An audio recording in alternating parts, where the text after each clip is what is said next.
የምኖርበት ኑሮ ይበቃኛል ካላላችሁ የሚበቃችሁ ኑሮ አታገኙ። እጅህ ላይ ባለው ነገር ደስተኛ ካልሆንክና እግዚአብሔርን ካላከበርክ የፈለገው ያክል ቢጨመርልህ ሳትስፋይድ አትሆንም። ያለ መጨነቄ ምክንያት ኑሮዬ ይበቃኛል ብያለሁ። እንደ ቤቱ እንጂ እንደ ጎረቤቱ አይኖርም። የጎረቤቱን የሚመለከት ሰው የቤቱን አያስብም። ሁልጊዜ ያኛውን ቤት እያየ ሲንጨረጨር ነው የሚኖር። ምን ተምሬያለሁ አለ? ኑሮዬ ይበቃኛል፣ ያለኝ በቃ። እግዚአብሔር ስለኔ ምን ያደርጋል? አስባል። ኑሮዬ ይበቃኛል።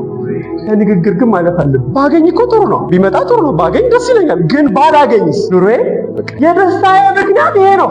ቢጨመርልኝም ኑሮዬ ይበቃኛል፣ ባይጨመርልኝም ኑሮዬ ይበቃኛል። እንዴት አድርገህ ይሄን ተማርክ ካላችሁት ቀጥሎ ይናገራል። መዋረድንም አውቃለሁ፣ መብዛትንም አውቃለሁ። በእያንዳንዱ ነገር በነገርም ሁሉ መጥገብንና መራብን መብዛትንም መጉደልንም ምን አድርጌያለሁ?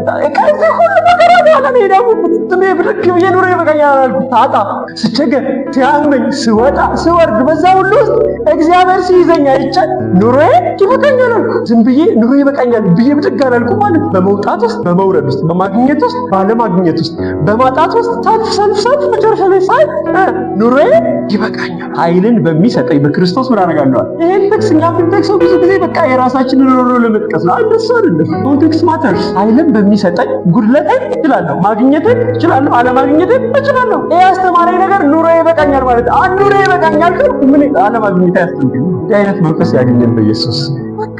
ሆኖም የላካችሁልኝ ስጦታ የተቀበልኩበት ምክንያት በመስጠትና በመቀበል ስሌት ውስጥ ያለውን ለእናንተ እግዚአብሔር የሚሰጠውን በረከት ሉዝ እንዳታረጉ። አጥቻ አይደለም፣ ጎሎኛ አይደለም። ግን እናንተ ወዳችሁ በፍቅር በመስጠታችሁ ውስጥ እግዚአብሔር ለእናንተ የሚባርከውን በረከት ሉዝ እንዳታረጉ ደስ ብሎኝ ተቀብያለሁ። ከዛ በተጨማሪ በፍቅር ስጦታችሁ ውስጥ ያለውን የእግዚአብሔር ደስታ መልካም መዓዛ ሽታ የሆነ መስዋዕት ስለሆነ ለእግዚአብሔር ክብር ስለሚያመጣ ደስ ብሎኝ ተቀብያለሁ። ግን ጎድሎኝ አጥቼ ፈልጌ አይደለም። እግዚአብሔር መጥቶ እያንዳንዳችን አሁን ምን ላድርግላችሁ ይላል። ማለት ነው ያለው 1 ሚሊዮን ብር ብናገኝ ሁለተኛ ያብረናል። 2 ሲሆን 4 እንደው ቢሆን እድሜ 5 ዓመት ጨምር ይላል።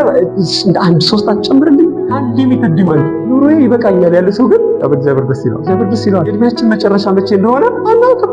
እንደሚሆን ተናግሬ ወደምፈልገው ሐሳብ ይላል። ቁጥር 19 አምላኬ እንደ ባለጠግነቱ መጠን በክብር በክርስቶስ ኢየሱስ። ከዛስ ምን የምትፈልጉት እንደሚለው ምንድን ነው የሚለው?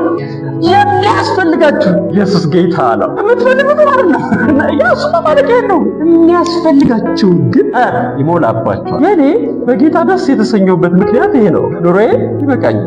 በብዙ መከራ ውስጥ ነው የተማርኩት። አምላኬ እንደ ባለጠግነቱ መጠን በክርስቶስ ኢየሱስ የሚያስፈልጋችሁ ሁሉ ሹር ቢሹር ዲስ በቃ ይሞላባችኋል። እዚህ ነው እግዚአብሔር ይባረክ። አሜን። ኑሮዬ አለ እኮ ብዙ ጉድለት አለ ማለት ነው ብንዘርዝር ቢባል፣ ግን ኑሮዬ እግዚአብሔር የማያውቀው ጉድለት የለኝም። ስለማያስፈልገኝ አልሰጠኝም፣ የሚያስፈልገኝ ደግሞ አልከለከለኝ። ብዙ ለሰበሰበ አላተረፈም፣ ጥቂት ለሰበሰበስ አልጎደለበት። ኢየሱስ ጌታ ነው። እጃችሁ ላይ ያለው የተባረከ ይሁን። ኑሮዬ በቃ እኔ የዕብራውያን ጸሐፊ እኔ ጳውሎስ እንደሆነ ነው ለኔ ፊልም ማድረግ በቃ ነው። ምዕራፍ 13 ላይ እንደዚህ የሚል ቃል አለ። አካሄዳችሁ ገንዘብን ያለ መውደድ ይሁን፣ ያላችሁ ይብቃችሁ። ከዛ እንዲህ አለ፣ እሱ ራሱ አልለቅም ከቶም አልተውህም ብሏልና። ኢየሱስ ያድናል። አካሄዳችሁ ገንዘብን ያለ መውደድ ይሁን፣ ለምን ያላችሁ ይብቃችሁ። ምንድነው ምክንያት ሲባል እሱ ራሱ እግዚአብሔር አልለቅም ከቶም አልተውህም ብሏል። ጌታ ይባረክ። አሜን። ደስ ይበላችሁ ስላልኳችሁ ደስ አይላችሁ። ምክንያቱም እጃችሁ ላይ ያለው ችግር አልተፈታም። ያላችሁ ጉድለት አላለቀ አለ ስቲል እንዳለ ነው። እናንተ ናችሁ ስላልፋችሁ የምትሄዱት። እናንተ ይሄን ሁሉ አልፋችሁ በጌታ መሄድ አለባችሁ እንጂ ምድር ላይ ያለው ችግር ይሄኛው ሲያልቅ ሌላ በጣም እግዚአብሔር በዚህ ሰላም ይባርከን በኢየሱስ ስም። በቃ እኛ የተለየን ወገን ሆነናል። እዚህ ምድር ላይ ከዚህኛው ዓለም ጋር ምንድን ነን ብለናል? ጠላት ነን ብለናል።